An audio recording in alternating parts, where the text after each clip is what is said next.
Assalamualaikum warahmatullahi wabarakatuh. Selamat pagi teman-teman. Pagi ini kita akan membahas tentang dahsyatnya duha. Nah, mungkin sebagian teman-teman akan mengatakan, "Waduh Mas Ipo, jangan bahas-bahas tentang ibadah di sini. Kita bahasnya rezeki aja." Saya jawab, justru duha itu adalah rezeki. Ya, justru duha itu adalah rezeki. Seperti yang saya bahas di buku saya, ada salah satu tokoh yang saya angkat di sini, namanya Azim Premji gitu ya. Dia adalah salah satu orang terkaya di India. Ternyata salah satu rahasia sukses dia adalah duha, ya, sholat duha. Dia mengatakan, jadi sesiapa yang berduha, maka dialah orang yang paling dekat dengan kemenangan. Jadi dia kutip dari sebuah hadis, kemudian dia ubah sedikit kata-katanya, dia jadikan kalimat motivasi, yaitu siapa yang berduha, maka dialah orang yang paling dekat dengan kemenangan. Ini luar biasa. Di Indonesia kita melihat seperti Pak Sandiaga Uno, ya. Dia adalah orang terkaya, masuk dalam 40 orang terkaya di Indonesia. Ternyata dia juga merutinkan duha sejak dulu. Rutin loh, bukan sesekali. Dan kita lihat lagi di Indonesia, ada lagi contoh-contoh yang lain ya. Seperti pemilik Semerbak Coffee, namanya Pak Iwan Agustian. Itu ratusan cabang di Indonesia. Ternyata pendirinya 2 orang ya, rutin duha. Ada juga trainer yang sangat terkenal, namanya Pak Zamil Azaini. Itu juga rutin duha.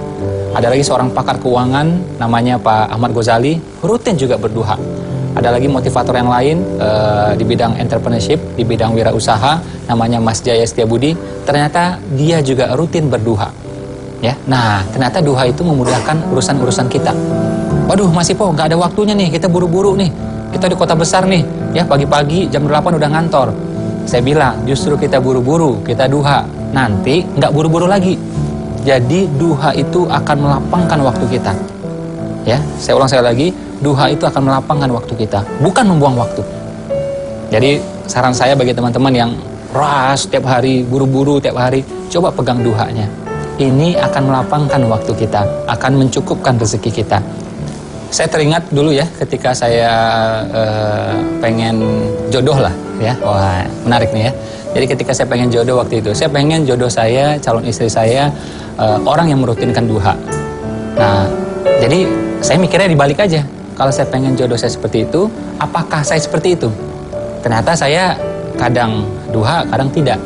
Nah, akhirnya saya mulai merutinkan. Dan saya mulai meningkatkan waktu itu.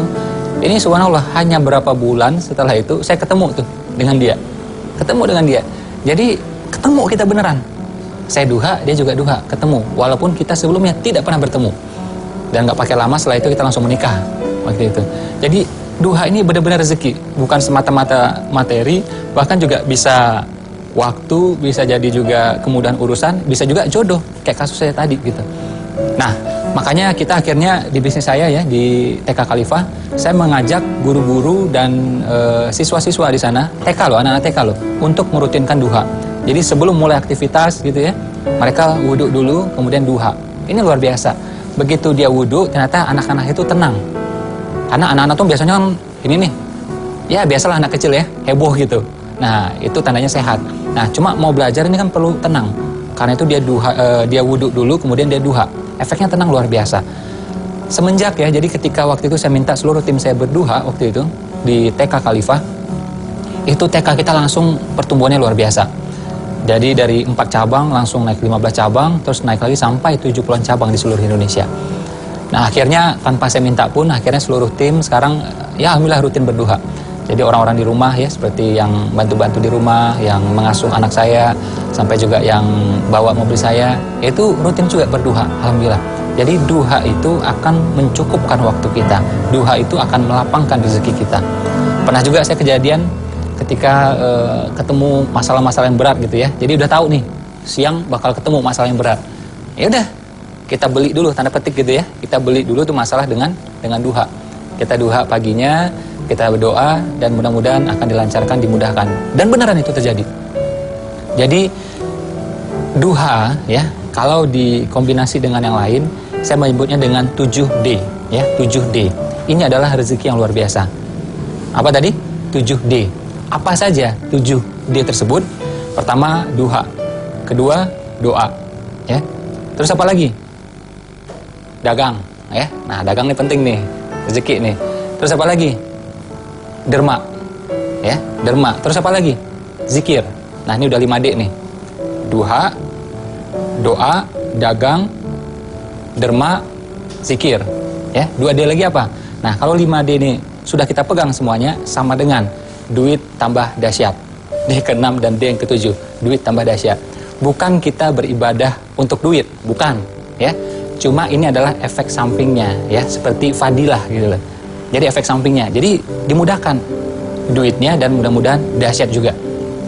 Jadi kalau kita melihat ya dalam bertanding, jadi bukan kita langsung buru-buru ke lapangan bertanding, tidak.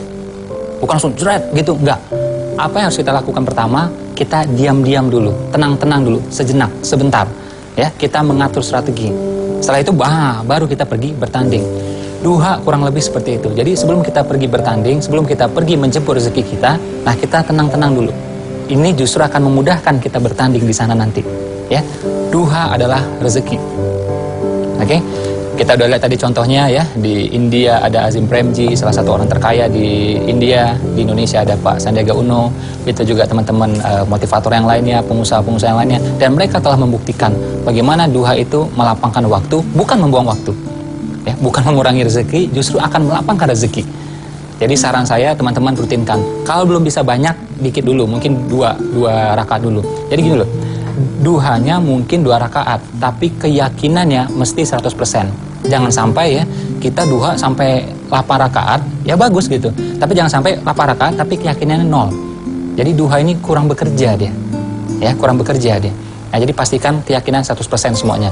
Doa, usaha, ikhtiar, amal, action, termasuk juga duha, harus dengan keyakinan 100%. Oke, itu saja untuk pagi hari ini. Assalamualaikum warahmatullahi wabarakatuh. Selamat pagi teman-teman. Semoga berkah berlimpah.